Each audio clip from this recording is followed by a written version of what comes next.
rocks and purple tussocks of its home, enjoying the views of the ocean beyond. She loved these death dreams. She had them every time she touched an animal hide. It was a special gift that gave her the means to connect with the animals she worked on, to see how life had been for them, to see how best to honor them in death. Through this gift, Bryony was able to educate and inform and stuff. Bryony took her time, carefully packing the poor dodo in ice, and solemnly walked back home. As she threaded her way through the needle country lanes on the outskirts of her sleepy little town, Bryony heard the bugle call of the fire drake dragon hunters. They were merciless hunters who she hated, always wanting to employ her services for their trophies. But Bryony and her father always refused, only ever using their taxidermy skills on animals that had died natural deaths. The hunters chased these poor magical creatures with their ice-throwing water pistols to extinguish their flicker, claiming they were stopping the spread of fire, though everyone knew that fire drakes only caused fires if threatened. Bryony longed for the return of Chainbreaker Jack, a freedom fighter for animals everywhere.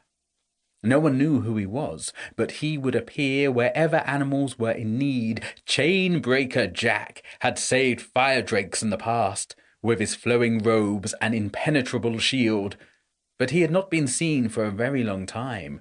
So now the hunters, trappers, and furriers were amassing, exercising their right to trap and hunt, a right set in stone by the king of all Mythica.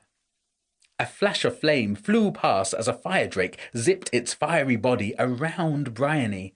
An ice-cold water jet followed behind it, extinguishing its flame. It crashed into a bush. The bugle calls got louder as the hunters clattered around the corner, riding their mechanical beasts of heat and steam. "Girl!" yelled a large, sweaty man atop his metallic monstrosity that looked like a barrel with legs. "Have you seen a fire drake around here?" "No," said Bryony, quickly stepping in front of the fire drake's hiding place.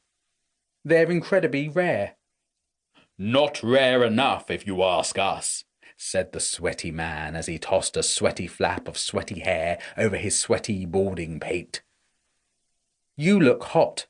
Maybe you should stop hunting a poor defenseless animal." "Ha! Stop!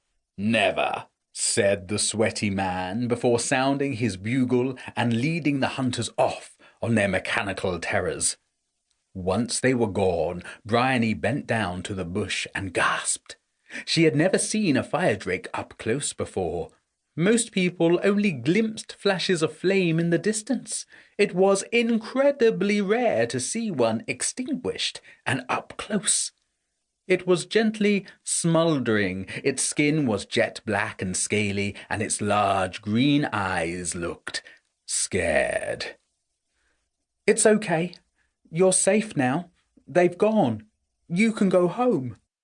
Something resembling a smile flickered over the fire drake's face. It puffed its cheeks and tried to ignite its body flames once again, but it just sputtered, and nothing more than black smoke poured from its scales. "You poor thing.